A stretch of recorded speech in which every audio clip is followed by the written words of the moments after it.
Now, a lot of times people will say, Paul, people are the key. Just have the right people. But let's take it a step further. It's not just about people, it's the right people. Yes, that's true. But it's also about the right people in the right positions. If you are in a rugby team and your fly half decides, you know what, I want to start playing as a fullback, or I want to start playing as a winger, or in fact, no, I'll be a brilliant prop, and then he swaps with the prop forward, what's going to happen? You might lose. Now, do you have the right people in your team? Yes, you've got the right people, but they're in the wrong positions. And one of your roles as a leader of a team is to make sure you position people aright. Unfortunately, in many of our organizations today, there's a lot of politics around positions, and there's a lot of positional power that's there. And because leaders are often afraid to have the difficult conversation with someone to say, you know what, I think you should move from here to here and here to here. Let's swap you guys around so you're positioned right. Because of that, we end up not having a winning team. Have we got the right people? Yes, we've got the right people. Are they in the right positions? No, they're not. So in the various teams that you have, you find that your analytical kind of people, the value that they bring to the team, they bring measure to a team. They're good at measurement, measuring things. How many of you know that to be in a great team and to be part of a great team, one of the qualities is self-assessment. Great teams don't wait for their coach to assess them. They don't wait for their fans to assess them. They actually assess themselves. If they miss a goal, they will say, guys, we messed up. We need to do A, B, C, D better. Self-assessment and measure. And that's what these analytical people do. I like using insights, so that's the cool blues. Those of you who are interested in social styles, that would be the analytical person. If you've done the DISC profile before, it will be the high compliance person. But then you find that your drivers, what they do, if you use your social styles or your fiery reds, they bring focus to a team. They come in and they help a team to be focused and to be results orientated. How many of you know people like to be part of a winning team? Winning teams win, right? That's just the reality. And that's what these people do, these fiery reds. And then you've got people who are more flamboyant, more people orientated. We call them your sunshine yellows. Some people might call them your expressives. And what they bring to teams, high influence people, they bring flow, they bring flexibility, they bring adaptability to a team. And they're so positive.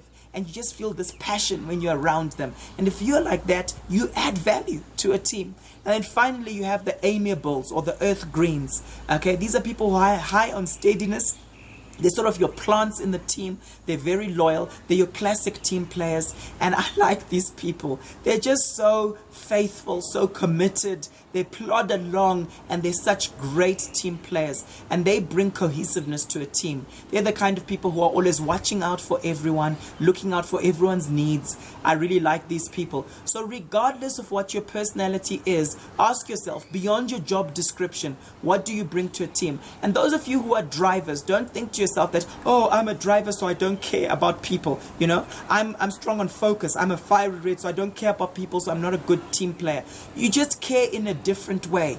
You come in, I saw this happening in one of my workshops where, for example, someone will have a migraine.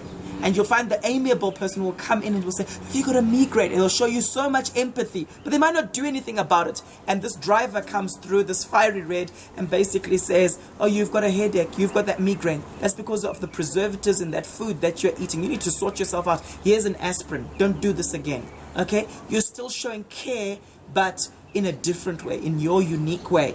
And all of these different personality types or behavioral preferences add value to a team. Find out in your team, who are your drivers, who are your people who come in who are extremely amiable, who are your expressives, who are your analytics. They come in and they add value. Let me give you another construct for this, just in terms of different types of people, again, beyond the job description, who are part of teams. You have people who come into a team who are your creatives. And if you want to use an acronym for what I'm about to share with you, use the acronym CARE. And C stands for your creative type of people. These are those people who come in, they've got great ideas, but they might not implement their ideas. They're not truly innovative in that way. They're innovative in terms of the idea stage, but not in terms of the implementation phase of innovation. And it's nice to have creatives around us. right? Sometimes they're not responsible with their creativity. They say, we can do this, let's brainstorm this. But they might never implement those particular things. And each time you go into a meeting, there's a new idea, and then another new idea. They add value. It's awesome having them, and they tend to be positive people. Anything is possible with them, okay? They're the kind of people who say, like Cooper Gooding Jr. said in The Fighting Temptations, if you think outside the box long enough, after a while you discover there is no box. Creatives are wonderful, okay? Then you also have advancers. These are people in a team who make things happen. They might not implement, they'll advance things. So they'll say, oh, do you want this resource? Oh, do you want to establish this conference? Oh, do you want us to change and restructure the organization in this way? I will make it happen. I'll take it to the next step. And they begin to mobilize the right people because they tap into their advanced thing. And you need to find out in your teams who are the advancers. It's so crucial. Then you have the refiners. And refiners can sometimes be a bit annoying because they don't typically start things, but they'll park off there, and once you've created something, you can see I'm a bit more of a creative, but once you've created something, you see them deliberating, saying, why are you doing it like this? Why are you doing it like that? But I've learned in my life that I need refiners. I'm a very good researcher, but I need people who come alongside me and refine whatever I've researched. I like writing stuff and putting it together, but I need refiners who will refine it, okay? Ask yourself, who are the refiners on your team? Don't be too annoyed by them because they really add value because they fine-tune things. Don't get them to start something, but once you've started something, once the creatives have come in and started something, the refiners will fine-tune whatever's going on. And then E in care stands for the executors. Executors will come alongside you and literally they'll say, give me the vision and I'll run with it. I will make it happen. Just tell me what the strategy is, tell me what the vision is, tell me what the mission is, and I will execute. I promise you. And these guys are just awesome. I've learned in my life to surround myself with strong executors, and I appreciate it. The key thing is to appreciate the value each one brings to the team. Thank you so much. Go and create these awesome teams.